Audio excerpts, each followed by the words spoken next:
ওই জ্যোতিষী রাজাকে বলছেন, রাজা রাজা আপনি কিছু মনে নেবেন না, আগামী জন্মে আপনি শূকর যোনি প্রাপ্ত হবেন। কি যোনি? শূকর যোনি। কেঁপে উঠল বুক ভয়ে, জানে তো নিজের পাপ আছে। বলেন আপনি কৃপা করে বলুন ওই জন্ম থেকে তাড়াতাড়ি আমি কি করে মুক্তি পাবো, কারণ শূকর জন্ম বড় কষ্টের, বড় যন্ত্রণার। সুধীজন, জ্যোতিষী বললেন ওই শূকরজনি প্রাপ্ত হওয়ার পরে কেউ যদি দ্রুত আপনার মৃত্যু করিয়ে দেয়, আপনি দ্রুত 84 লক্ষ জনি ক্রমে এগিয়ে যেতে পারবেন। বলে আমাকে চিনবে কি করে যে আমাকে উদ্ধারের জন্য মেরে ফেলবে, হত্যা করবে? বলে আমি আপনাকে আশীর্বাদ করছি, আপনি এই গ্রামের আশেপাশে যারা শূকর পালন পোষণ করে 1 মাস পরে জন্মাবেন, আর আপনার কপালে একটা সাদা রেখা থাকবে। ওই রেখায় নির্ণয় করবে আপনার পরিচিত যে না আপনি এই শূকর জন্ম পেয়েছেন। মৃত্যুর আগে বড় পুত্রকে বলে গেল, আশেপাশে খোঁজ করিস, যে শূকরের মস্তকে সাদা রেখা দেখবি তাকে তলোয়ার দিয়ে কেটে দিবি, যাতে তোর পিতা অন্তত আগামী জন্মে কিছুটা দ্রুত অন্য জন্মে ক্রমোন্নতি যেতে পারে। কাল তার মৃত্যুকে গ্রাস করলো, মৃত্যু বা কাল তাকে গ্রাস করলো। 1 মাস পর তার বড় পুত্র তলোয়ার নিয়ে শূকর পালন পোষণকারীর গৃহে গিয়ে দেখে সদ্য 7 দিন আগে একটি শূকর জন্মেছে এবং সেই সাদা রেখা। যখনই তলোয়ার তুলে তাকে হত্যা করতে গেছে, মানুষের ভাষায় কথা বলে কেঁদে উঠেছে, আমাকে মেরো না, আমাকে মেরো না। আপনিই তো বলেছিলেন মৃত্যুর আগে আপনি উদ্ধার হতে চান ক্রমোন্নতিতে। বলে তখন জানতাম শূকর জন্মে সুখ নাই, কিন্তু এখন দেখছি শূকর জন্মের থেকে সুখের জন্ম আর নাই। কথাটা বলবার অভিপ্রায় হলো, খুব ধ্যান দিন, মানুষ যে যে কুলে জন্মায়, যেখানে জন্মায় ওখানে সে সুখের অনুভূতি খুঁজে পায়, এজন্য ওই জন্ম ত্যাগ করতে চায় না। মায়ার কি প্রহলিকা দেখুন। আমি যদি বৈষ্ণব অপরাধে, ব্রাহ্মণ অপরাধে মলমূত্রের কীট হয়ে জন্মাই, ওই যে মলমূত্রের কীটকে, গোবরের পোকাকে ওখান থেকে তুলে পদ্মের পাপড়ির মধ্যে রাখবেন, ও ছটপট করবে। ওর অন্তর্নিহিত ভাষা কি হবে জানেন? আমাকে দ্রুত ওই পচা মলমূত্রের মধ্যে দিয়ে দাও, ওখানেই আমি সুখ পাচ্ছিলাম। মায়া যে কত প্রবল।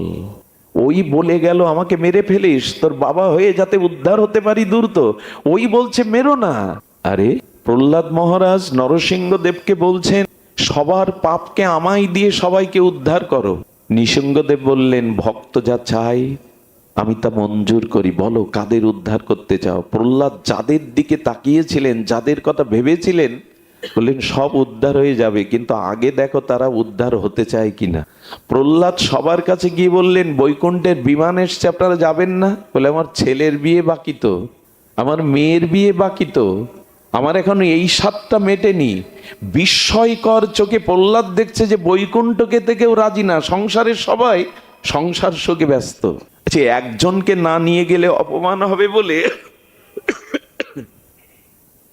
একজনকে না নিয়ে গেলে শূকরকে দেখে বলছে তুমি যাবে। শূকর বলছে শূকরানীকে শুনে দেখি, শূকরীকে শুনে দেখি ও যায় কিনা আমার সাথে। শূকরী বলছে ওর কাছে শোনো, স্বর্গে বিষ্ঠা আছে তো, বৈকুণ্ঠে মলমূত্র আছে তো, ওইটাই তো আমাদের খাদ্য। প্রহ্লাদ নমস্কার করে নরসিংহদেব বলছেন ভগবান তো বলিহারি, তোমার মায়া, তোমার মায়ার কি প্রভাব। বিশ্বাস করুন, এখন যদি বৈকুণ্ঠে রথ আছে না, আমাদের মধ্যে 99% মানুষ সংসারের দোহাই দেবে, এই কাজ বাকি, ওই কাজ বাকি, এখন যাব না। এই জন্য মায়া বড় প্রবল।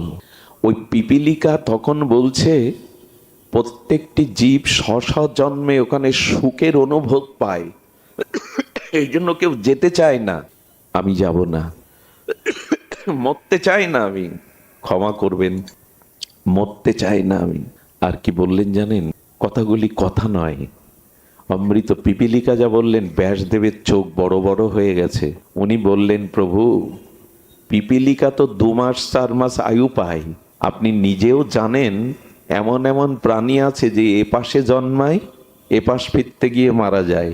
আমি যদি ওই জন্মে আবার চলে যাই, পিপীলিকা তো 2-4 মাস স্থায়ী হয় তাদের আয়ু, কিন্তু মশাগুলো কিছু প্রাণী আছে এপাশে জন্মায় আর এপাশে ফিরতে গিয়ে।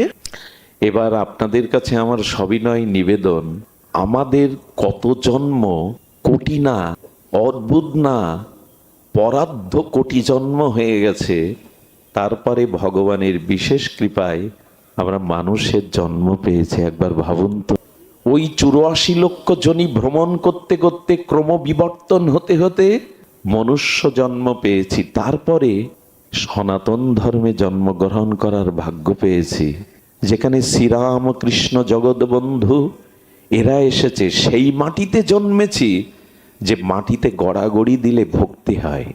সেই জন্ম পেয়ে ভজন না করে, নিজের উদ্ধার না করে আবার যদি ওদের জায়গায় ফিরে যায়, তখন কি হবে বলুন তো?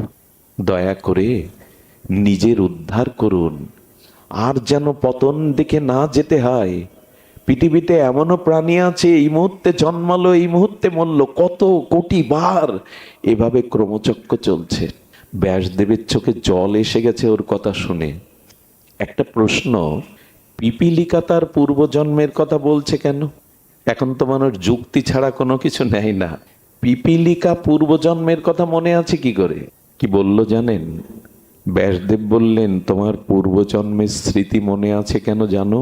বলে, প্রভু জানি, আমি এক জন্মে অনেক পাপ করেছিলাম, কিন্তু দুটি মাত্র ভালো কাজ করেছিলাম। একটি হলো আমার বৃদ্ধ মাকে আমি সেবা করেছিলাম। আমার বৃদ্ধ মার মলমূত্র আমি নিজে হাতে কাটতাম। মা আমাকে আশীর্বাদ করেছিল। আর আমার দুয়ারে একবার সাধু অতিথি এসেছিল, আমি তাদেরকে শ্রদ্ধা ভরে সেবা করেছিলাম। এই দুটো কর্মের কারণে আমার পূর্বজন্মের স্মৃতি মনে আছে। দেখুন, আপনার অতীত জন্মের কোনো সুকৃতি না থাকলে এই জন্মে আপনার মেধা, স্ত্রী, এইসব বুদ্ধি খুলবে না। এটা আপনার গত জন্মের কোনো সুকৃতির ফসল। এই জন্য এই জন্মে যদি একটু সৎ কাজ করে যেতে পারেন, পরোপকার করে যেতে পারেন, পিতামাতা গরুর সেবা করতে পারেন, আগামী জন্মে এগিয়ে থাকবেন, অনেক এগিয়ে থাকবেন। জোর করে বড় হওয়া যায় না, অর্থ ক্ষমতা বল দিয়ে বড় হওয়া যায় না। যাই ভগবত কর্ম, অতিথি সেবা, পিতামাতার সেবা। দয়া করে বৃদ্ধ পিতামাতাকে কেউ অবজ্ঞা করবে না। ওদের একটা আশীর্বাদ আপনার আগামী জীবনটাকে মঙ্গলময় করে দিতে পারে। বর্তমান সময়ে সব থেকে কষ্ট আছে বাড়ির বৃদ্ধ বৃদ্ধারা। আমি একবার নিজেকে ধরে রাখতে পারিনি। আমার জন্মস্থানের একজন ব্যক্তি, সমাজে অনেক উচ্চ পদ পেয়েছিলেন তিনি, আমি তার নাম বলবো না। উনি যখন প্যারালাইসিস হয়ে পড়ে থাকেন, তার মানুষ করা, লেখাপড়া শেখানো পুত্রবধূ আর পুত্র কি করতো জানেন? ওই মলমূত্র ত্যাগ করা পিতার কাছে যেত না। টাকা দিয়ে একটা মোটর লাগিয়েছিল, আর মোটরে একটা পাইপ দিয়ে 10 হাত দূর দিয়ে মোটর ছেড়ে দিয়ে তার ওই মলমূত্র ধোয়ার জন্য লোক রেখে দিত। জোর করে এই জলগুলো তার গায়ে দিত, ছটপট করত। এজন্য সংসার আঁকড়ে ধরে বসে থাকবেন না। 50-60 বয়স হলে একটু বন্ধু সুন্দরের চরণে গিয়ে নাম করুন, চলে যান কোনো তীর্থ ধামে গিয়ে। আগে এই ব্যবস্থাটা ছিল, এখন মানুষ যত বয়স হয় আঁকড়ে ধরে থাকে আর লাঞ্ছনা গঞ্জনা পেতে থাকে। সারা জীবন সংসারে আঁকড়ে ধরার চিন্তাটা করবেন না, সৎকর্ম করুন। পিতামাতাকে, বৃদ্ধ বৃদ্ধাদের অবজ্ঞা করবেন না। ওদের মৃত্যুর সময় একটা আশীর্বাদ আপনার আগামী জীবন মঙ্গলময় হতে পারে। ওদের সেবা করবেন। বলেন, আমি আমার বৃদ্ধা মায়ের সেবা করেছিলাম, এই জন্য পূর্বজন্মের স্মৃতি আমার মনে আছে। ভগবান ব্যাস, আমি অতিথি সেবা করেছিলাম, এই জন্য আমার মনে আছে।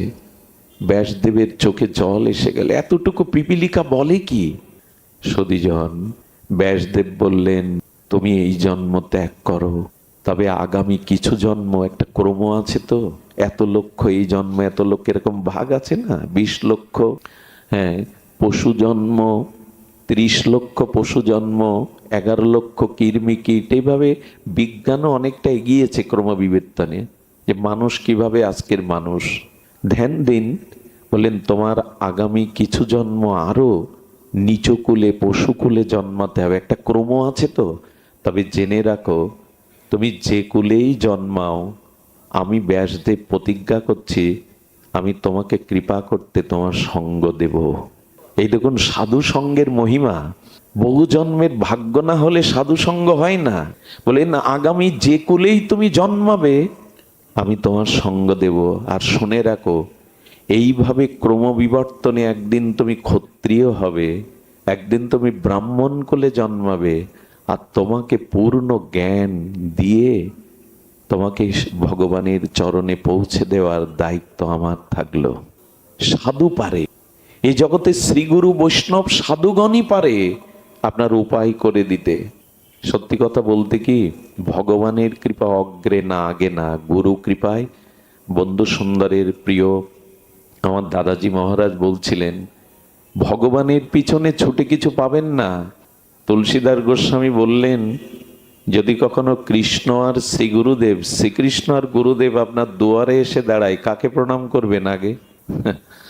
জগৎগুরু শ্রীকৃষ্ণ যদি গুরুদেবকে সাথে নিয়ে আপনার দরজার চৌকাটে দাঁড়ান, আগে কৃষ্ণকে না, আগে গুরুকেই প্রণাম করতে হবে। আমি ভগবানকে উপলব্ধি করতে পারতাম না, কে ভগবান, কি ভগবানের মহিমা, এটা গুরুদেব কৃপা করে জানিয়েছেন। এজন্য সাধু কৃপা, মহৎ কৃপা চাই।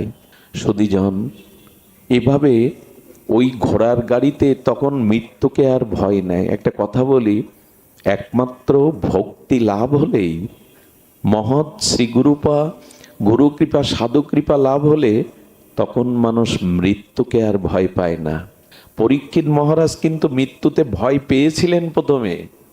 7 দিন ভাগবত শুনে গুরুদেব পরমহংস সুখদেব গোস্বামী প্রশ্ন করছেন, আরে আমি মরবো, এটা পশু বুদ্ধি। সুখদেব পরমহংস কুলতিলককে শোনাচ্ছেন পরীক্ষিত মহারাজ, গুরুদেব হে পরমহংস, এখন যদি তক্ষক অভিশাপগ্রস্ত আমাকে দংশন করতে স্বপ্নে আসে, আমি কালরূপ তক্ষককে ভয় পাবো না। বলে কেন পাবে না? 7 দিন আগে তো ভয় হচ্ছিল মৃত্যুর। বলে যে গোবিন্দ গুণকথা, অমৃত লীলা কথা শুনিয়েছেন, এখন সাপের মধ্যেও আমি আমার ইষ্ট কৃষ্ণকে দেখবো, তাতে আমার আর ভয় কোথায়? আমি সর্পের মধ্যেও কৃষ্ণকে দেখবো, তো আমার ভয় কোথায়? হরিদাস ঠাকুর মৃত্যুকে প্রার্থনা করেছিলেন যে ভাষায়, তা পৃথিবীতে অমর হয়ে আছে। হরিদাস ঠাকুর মহাপ্রভুকে বলেছিলেন, হৃদয়ে ধরিব তোমার ও কমল চরণ। দেখুন তো এই মৃত্যুটা কেমন? এ তো ভয়ের মৃত্যু না, এ তো বিজয়ের মৃত্যু, উৎসবের মৃত্যু, আনন্দের মৃত্যু। হৃদয়ে ধরিব তোমার ও কমল চরণ, নয়নে হেরিব তোমার ও চন্দ্র বদন, জিহ্বায় উচ্চারিব শ্রীকৃষ্ণ চৈতন্য নাম, এই মতো ইচ্ছা মোর ছাড়িব পরা। এ মৃত্যু তো ভয়ের না, এই মৃত্যু তো অন্ধকারের না। হরিদাস বলছেন আমি চলে যাব, কেমন করে জানো?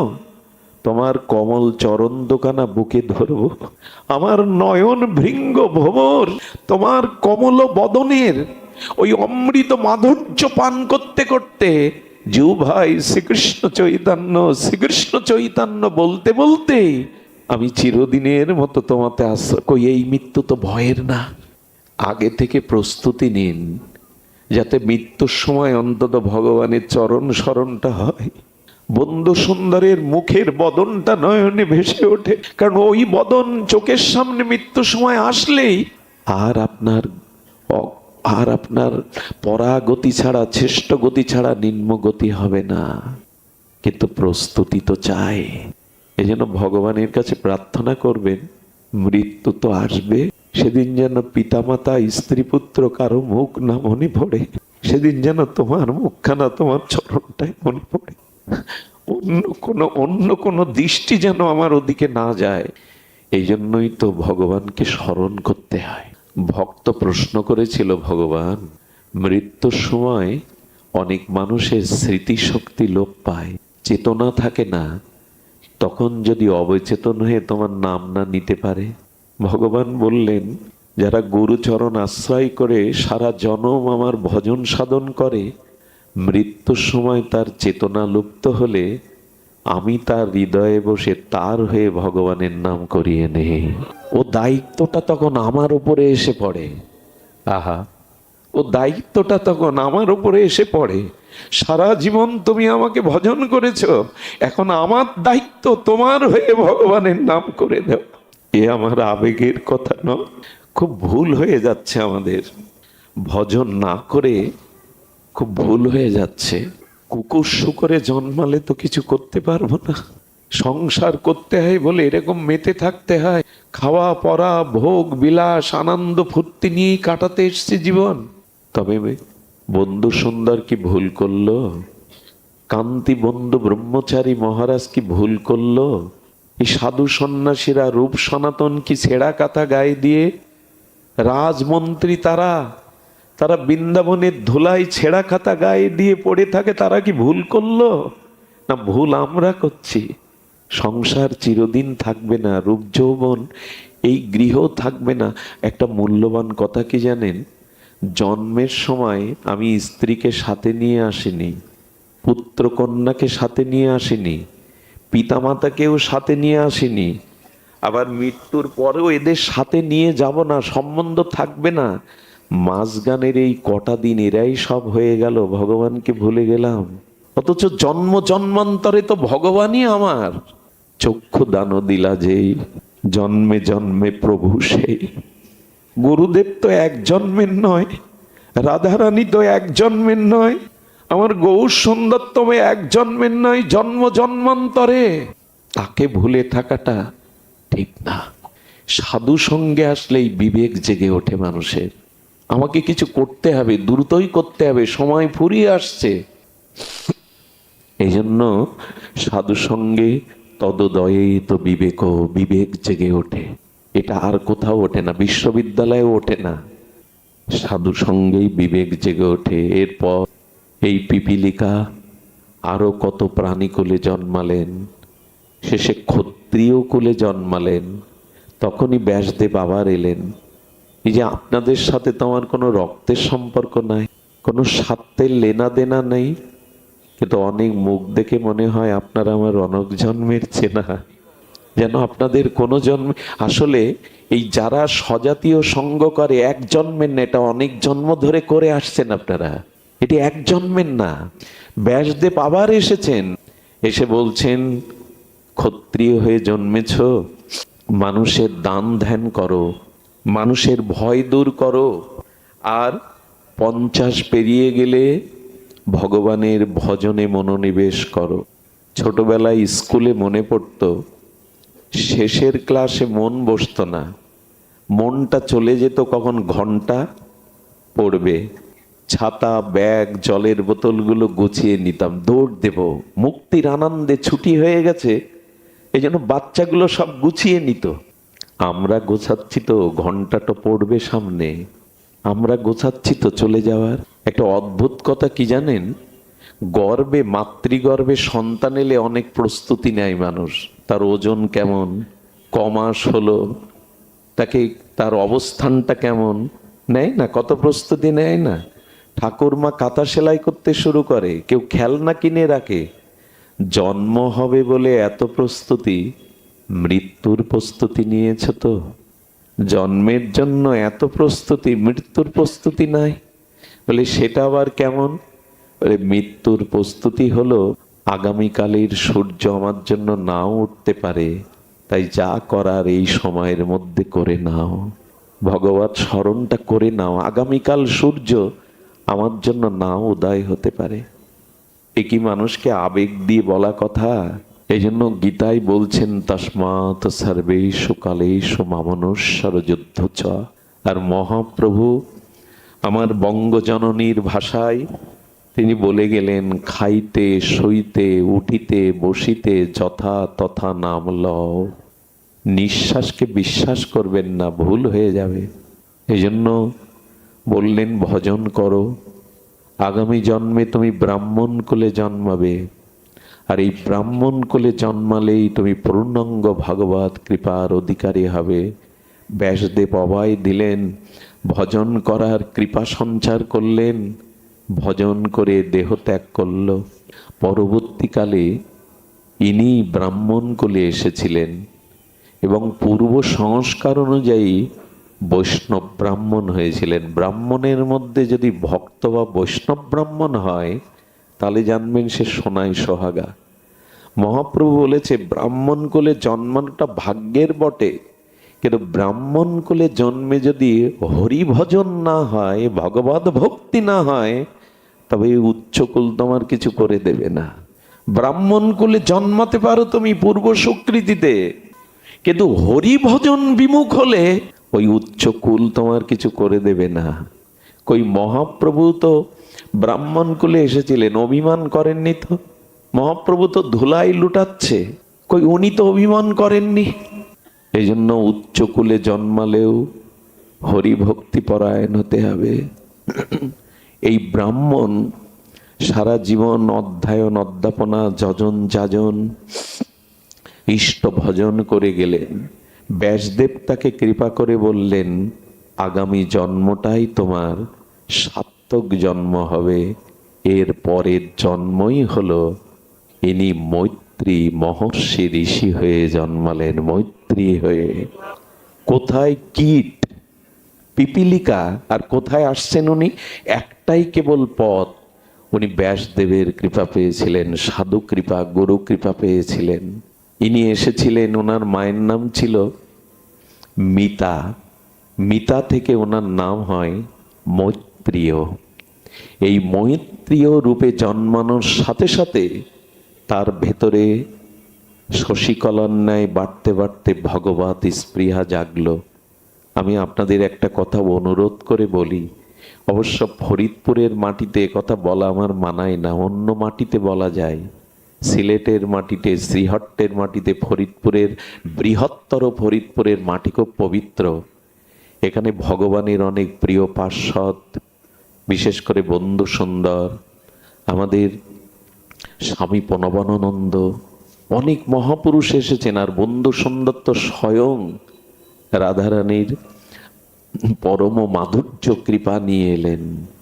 আমার মাঝে মাঝে ফরিদপুরে আসলেই আগে গাড়ি থেকে আমি জুতোটা নামাতে চাই না, কারণ এই মাটিতে জুতো পায়ে দিতেও কুণ্ঠিত বোধ হয়।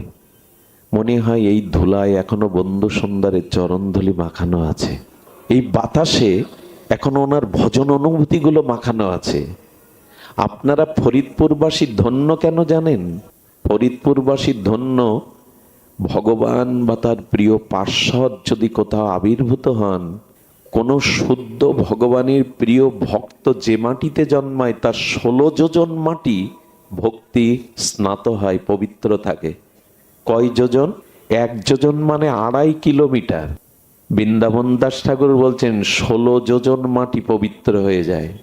যদি এগুলো যুক্তি জানলে, একটা অ্যাটম যদি বাস্ট হয়, অ্যাটম বোমা কত দূর ছড়িয়ে যায় তার বিকিরণ? ডাক্তারবাবু কত দূর যায়? নাগাসীমায় যে দশা হয়েছিল, হিরোসীমা নাগাসীমাতে, তো মানুষের তৈরি করা অ্যাটম পাওয়ার যদি পুরো এলাকাকে তামা করে দিতে পারে, তো যারা ভগবানের ভজন করেন তাদের ভজন শক্তি অনুভূতি ছড়াবে না মাটিতে, বাতাসে? এই জন্য এই মাটি অন্যরকম।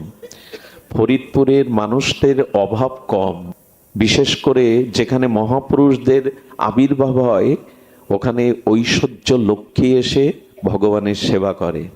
সুধীজন, এসব কথা বলছি কেন? এই মাটিতে জন্মেছি বলে গর্ব করবেন, অথচ ভজন করবেন না, সে গর্বের কোনো মূল্য নাই।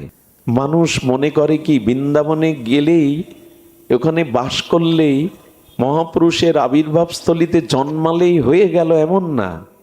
আচ্ছা বলুন তো, আয় করে দিতে পারে একজন, আপনার আয় করে বাজার করেও আনতে পারে, বাজার করে সবজিগুলো আমানিও করতে পারে, আমানি করে রান্নাও করতে পারে, রান্না করে থালায় পরিবেশনও করতে পারে, থালা থেকে হাতে করে আপনার মুখে তুলে দিতে পারে, কিন্তু ওটা চর্বিত চর্বণ কেউ করে দিতে পারে? ভজনটা আপনাকেই করতে হবে। অমুক মাটিতে জন্মেছে এই অভিমানে ভজন না করে বসে থাকলে মুখে তুলে দিতে পারে, চাবাতে হবে তো, চর্বণ করতে হবে তো নিজেকেই। এই জন্য এই মাটির অপমান হবে যদি ভজন না করেন। যেমন হরিদাস ঠাকুর যে দেশে জন্মেছে সে দেশে যদি নামের প্রভাব না থাকে, নামের রুচি না থাকে, তবে সেই মাটি অপমানিত হবে। এই জন্য আপনারা ভজন করুন। আর ভজনের মধ্যে শ্রেষ্ঠ কি জানেন? সাধু সঙ্গে হরিকথা শ্রবণ করা। এটাই ভজনের অন্যতম শ্রেষ্ঠ উপায়। অন্য উপায় যেগুলি আছে, কিন্তু ভাগবত প্রাধান্য দিয়েছেন সাধু সঙ্গে হরিকথা। শুনুন, সা বৈ পুংসাং বিশ্বাসকেন কথা সুজা ন অৎপদায়েদ যদি রতিং শ্রমৈব হি কেবলম। অমল পুরাণ ভাগবতজি বলছেন, দান ধ্যান পুণ্য কর্ম যাগ যজ্ঞ যা কিছু করো, একরকম বৃথা হবে, ব্যথা হবে, যদি ভগবানের কথায় রুচি না হয়, ভগবত কথায় রুচি না হয়। বিশ্বাস কেন কথা সুজা ন উৎপদায়েদ যদি রতিং। তোমার ভগবত ভক্তি হবে না যদি ভগবানের দিব্য মাধুর্যমণ্ডিত নামরূপ লীলা কথা সাধু মুখে না শোনো। অর্জুনের মোহ দূর হয়নি, যজ্ঞ করে দূর হয়নি, দান ধ্যান করে দূর হয়নি, ভগবানের চিন্ময় বাণীর দ্বারা দূর হলো। পরীক্ষিত মহারাজের অভিশাপ কৃষ্ণ প্রাপ্তি এমনি হয়নি, সাধু মুখে হরি কথার দ্বারাই হলো। এই জন্য যখনই সময় পাবেন, কলিযুগে মানুষের ভগবত ভক্তি প্রাপ্তির অত্যন্ত সহজতর করে দিয়েছেন মহাপ্রভু বন্ধু সুন্দর নিতাই চাঁদ কৃপা করে। বললেন দুটো জিনিস করো, তোমাদের উদ্ধারের ভার আমার। মহাপ্রভু বলছেন, ভাগবত বলছেন, দুটো জিনিস কি? বলো, কানটা খাড়া করো আর জিভটা নাড়াও। খুব কষ্ট কি এ দুটো? জপ তপ দান যজ্ঞ তীর্থ পর্যটন দরকার নেই। যেখানে বিশুদ্ধ ভজনানন্দী নির্মল চরিত্র সাধু কথা বলছে ভগবানের কথা, কান খাড়া করে ওই হরি কথা কর্ণ দিয়ে প্রবেশ করাও। আর কাজের ফাঁকে সমস্ত কর্মের মধ্যে জিহ্বাটা হরে কৃষ্ণ কৃষ্ণ কৃষ্ণ হরে হরে, হরে রাম রাম রাম হরে, নাড়াও, জিভটা নাড়াও। জিভ নাড়াতেও যদি অলসতা হয়, আর কান খাড়া করতেও যদি অলসতা হয়, তাহলে আর উপায় কি হবে আমাদের? এই দুটোতেই বেড়া পার হয়ে গেলেন, জন্ম মৃত্যুর ওপারে যেতে পারবেন সুধীজন। এই জন্য হরি কথাতে রুচি আনতে হবে। না হলে একটা সুন্দরী যুবতীকে অলংকার পরান, 20 ভরি 50 ভরি ওই শালাঙ্করা করুন, কিন্তু ওই রমণীর গায়ে সবাই থুতু ছিটাবে যদি তার অঙ্গে কোনো বসন না থাকে। হোক সুন্দরী, হোক তাকে স্বর্ণ অলঙ্কার পরিহিতা, বসন না থাকলে কিন্তু ধিক্কার পাবে। তেমন তোমার দান ধ্যান পুণ্যকর্ম আছে, অথচ সাধু সঙ্গে তোমার হরি কথাতে রুচি হয়নি, জানবে ওগুলো বৃথা। ওগুলো বৃথা, ওতে কাজ হবে না। তো এই মৈত্রীও যখন জন্মালেন, ভাগবতের প্রতি তার পূর্ব সংস্কারে রুচি এলো। যখন রুচি এলেন, কার কাছে ভাগবত শিক্ষা গ্রহণ করবেন? দেখুন, এই ভাগবত বলতে গেলেও একটা পরম্পরা লাগে। পরম্পরা ছাড়া অনেক শ্রোতা আছে, তারা পাঠ শোনে না সবার মুখে। পরম্পরা মানে এই যে বিদ্যুৎটা এখানে বাল্ব আকারে জ্বলে অন্ধকার দূর করছে, এর উৎস কি এখানে এই বাল্বের মধ্যে? পাওয়ার হাউসে। ওই পাওয়ার হাউস থেকে মূল শক্তিটা কেন্দ্রায়িত হয়ে আপনার সেই 11,000 ভোল্ট থেকে বিভাজন করে 420 ভোল্টের দ্বারা আবার তার টেনে সুইচ মিটার লাগিয়ে যতটুকু ধারণ ক্ষমতা এখানে সেটা জ্বলছে। পাওয়ার হাউস যদি এখন উৎপাদন বন্ধ করে দেয়, সুইচ দিয়ে বাল্ব খাটিয়ে কেউ করবেন, জ্বলবে না। তো ভাগবতেরও একটা পরম্পরা আছে, সেই পরম্পরা কি শুনুন। ভগবান এই ভাগবত জ্ঞান দিলেন ব্রহ্মাকে, ব্রহ্মা দিলেন নারদকে, নারদ দিলেন বেদব্যাসকে, বেদব্যাস দিলেন সুখদেবকে, ছিল সুখদেব দিলেন সুতমুনিকে। তেমন যারা ভাগবত বলছেন তাদের ভাগবত পরম্পরাও থাকতে হবে। দুটো শ্লোক মুখস্থ করে আর বিভিন্ন কিছু দিয়ে আপনাদের 3 ঘন্টা বসিয়ে রাখার নাম ভাগবত না। এই জন্য আমার মতো পাঠকের মুখে হরি কথায় আপনাদের কোনো কাজ করবে না। শুদ্ধ পরম্পরা থাকতে হবে। বিশ্বাস করুন, আমি ক্লাস 6-এ উঠে আর পড়াশোনা করতে পারিনি, পিতা চলে যায়। আমি মাঝে মাঝে নিজেও কল্পনা করতে পারি না যে আমি বলছিটা কি। সারা দিন কর্মে ব্যস্ত থাকতে হয়, আমি গ্রন্থ দেখবার সময় পাই না। কিন্তু পরবর্তী বুঝলাম, যখন আমার বোধোদয় হলো, এটা গুরু পরম্পরার শক্তি। ভাগবত বলা যায় না, ভাগবত প্রকাশ হয়। ভাগবত কখনো মুখস্থ করে মানুষকে মোহিত করার বস্তু নয়, এটি স্বপ্রকাশ ধর্মী, গুরু কৃপায় প্রকাশ হয়। ডক্টর মহানম্রত ব্রহ্মচারী কি ভাগবত গঙ্গন্তরী এমনি হতে পারে? নরেন দত্তকে কি বিবেকানন্দ হয়ে চিকাগো জয় করতে পারে? এর পেছনে গুরু শক্তি, অন্য কিছু না। এই জন্য নিজের কোনো পাণ্ডিত্যে এখানে কিছু হয় না, পরম্পরার শক্তির মাধ্যমে দীক্ষাও নিতে হয়, হরিকথা সঙ্গ করতে একটা পরম্পরা। মাঝখানে পাওয়ার হাউসের মাঝখানে কোনো সেট পড়লে এই আলো চলবে না। আমরা পরম্পরাটাই ভুলে গেছি, জানি না। তো আমার বলবার অভিপ্রায় হলো, এই মৈত্রী ঋষি পরম্পরায় চলে গেছেন কার কাছে জানেন? পরাশরের কাছে, ব্যাসের পিতা পরাশর ঋষির কাছে। উনি ভাগবত পরম্পরা পেয়েছিলেন।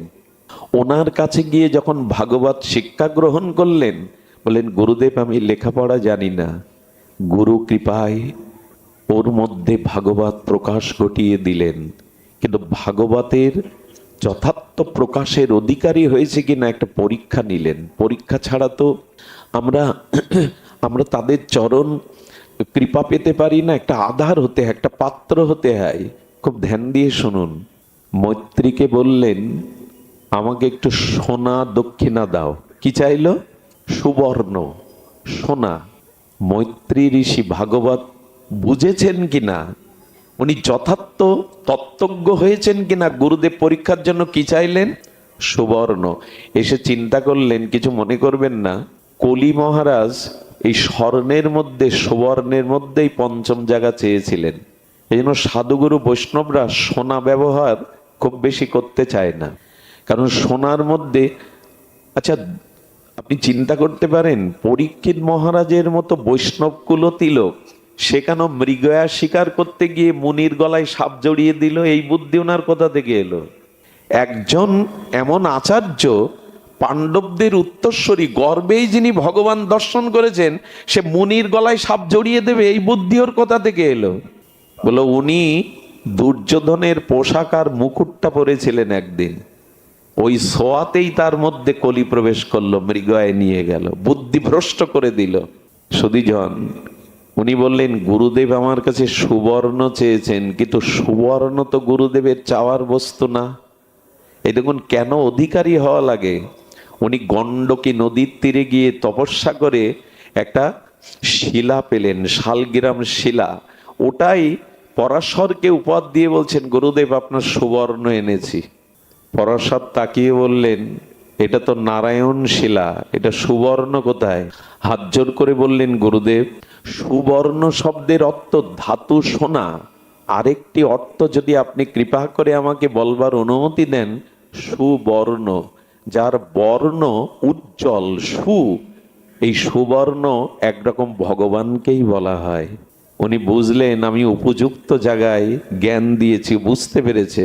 বললেন, তো সুবর্ণই ভগবান, তাই নারায়ণ শিলা তোমার কাছে ভগবান। বলে, যদি কৃপা করেন, অনুমতি দেন, তবে এই নারায়ণ শিলার মধ্যে চতুর্ভুজ ভগবান প্রকট হয়ে যেতে পারে আপনার কৃপা হলে।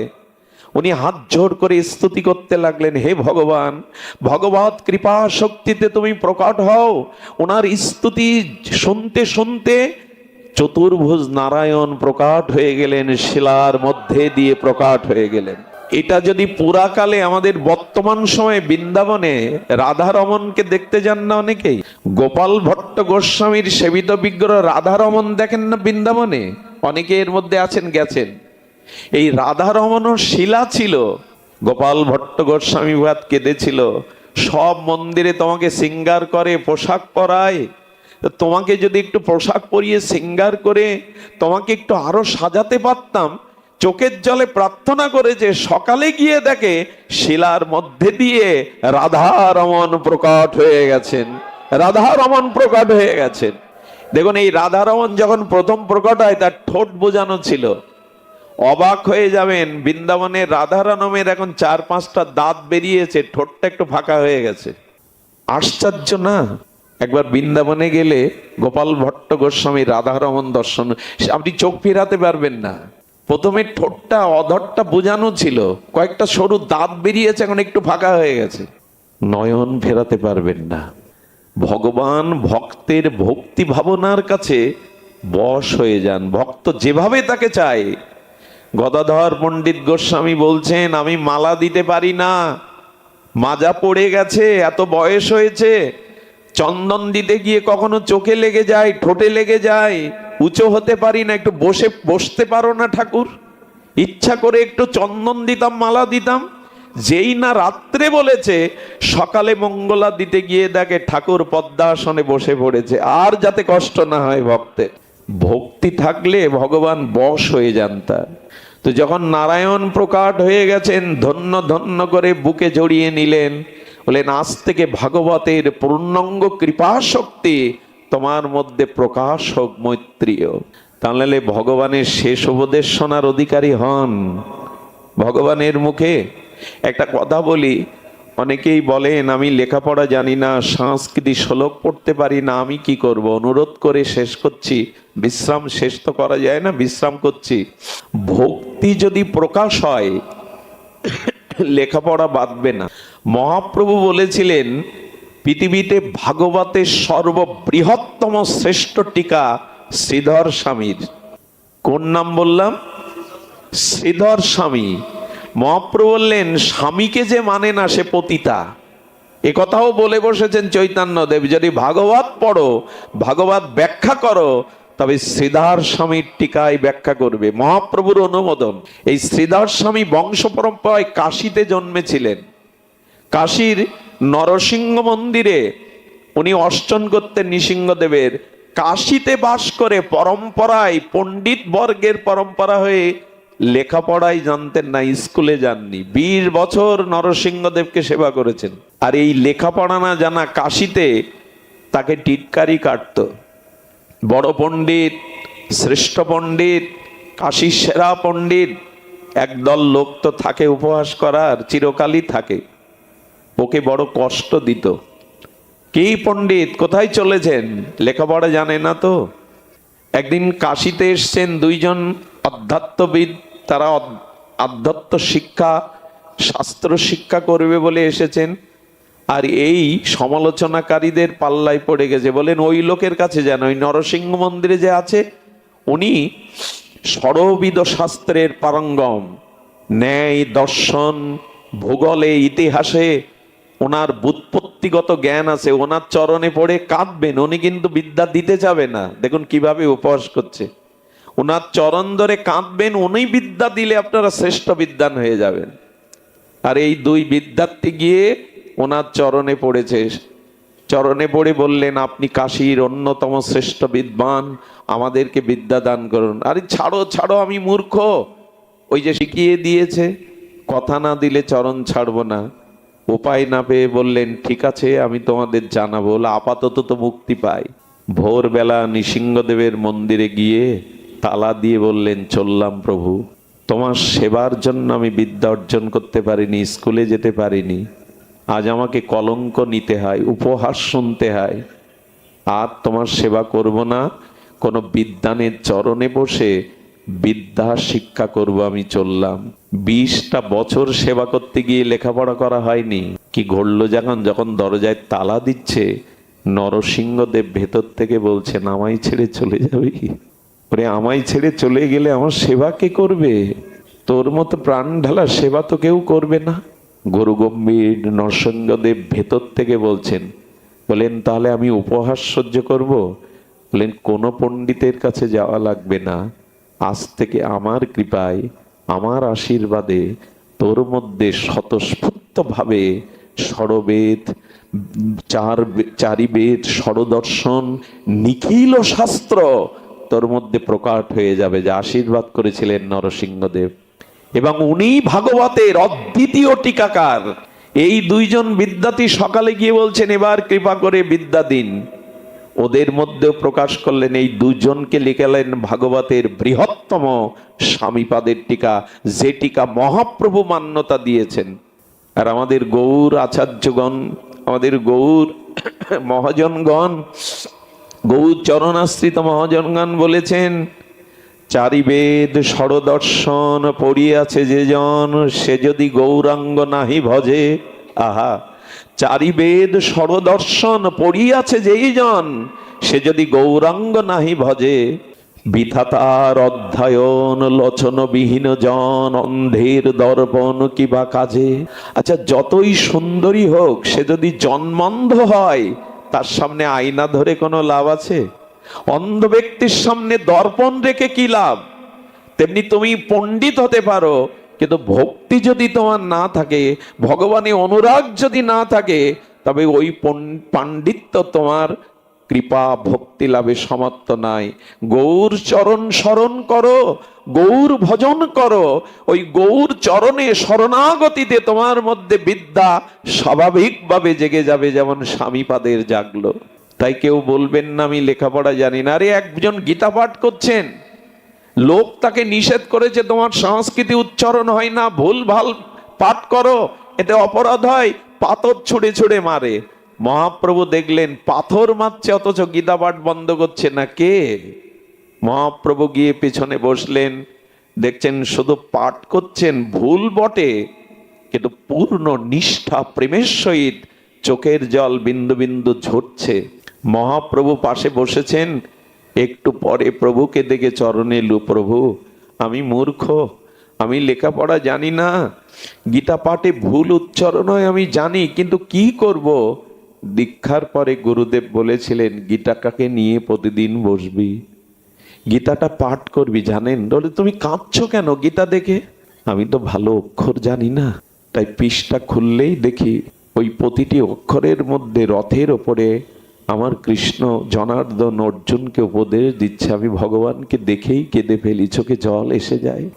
মহাপ্রভু বুকে জড়িয়ে ধরে বললেন, জগতের শ্রেষ্ঠ গীতা পাঠক তুমি, গীতা পাঠের মর্ম তুমি বুঝেছো, ভগবানে ভক্তি। এই জন্য একটু করে শাস্ত্র পড়বেন। মহানামজির গীতা ধ্যান, গৌর কথা জগৎকে প্লাবিত করে দিয়েছে। এক পৃষ্ঠা হলেও নিত্য একটু পড়বেন। এখন মানুষ মোবাইল ব্যবহার, প্রযুক্তি ব্যবহার এত করছে, গ্রন্থ ভুলে গেছে। একটা কথা বলি, মোবাইলে, নেটে, ইন্টারনেটে বা কম্পিউটারে যদি ওগুলো পড়েন, পড়া হবে, অনুভূতি হবে না। কারণ যে লেখক গ্রন্থ লিখেছে, ওই অক্ষরের ভিতর ওই লেখকের হৃদয়ের অনুভূতিগুলো ওর মধ্যে আছে। যখন ওটা চোখ দিয়ে পড়বেন, তখন ওই গ্রন্থকারের অনুভূতিগুলো আপনার মধ্যে প্রবেশ করবে। গীতা নেটে পড়া আর গীতা গ্রন্থ খুলে পড়া এক নয়। ওই অক্ষরের ভিতরে অনুভূতিগুলো পড়বে। তাই প্রতিদিন একটা গীতার শ্লোক, মহতের বাণী পড়বেন, আপনাদের মধ্যে ভাগবত প্রকাশ হবে। এখন এখানে আমার মনে হচ্ছে বৈকুণ্ঠ থেকে, স্বর্গের থেকে এখানের পরিবেশ আরো নির্মল। বৈকুণ্ঠে হরিকথা নয়, হরি আছে। স্বর্গে দেবতা আছে, অমৃত আছে, হরিকথা নয়। তাই জীবনের বাকি দিনগুলো যেখানে হরিকথা, সেখানেই ছুটে যাবেন হৃদয় দিয়ে হরিকথা পেতে নিতে। আপনাদের কল্যাণ হোক, আপনাদের মঙ্গল হোক, এই নামযজ্ঞ সার্থক হোক।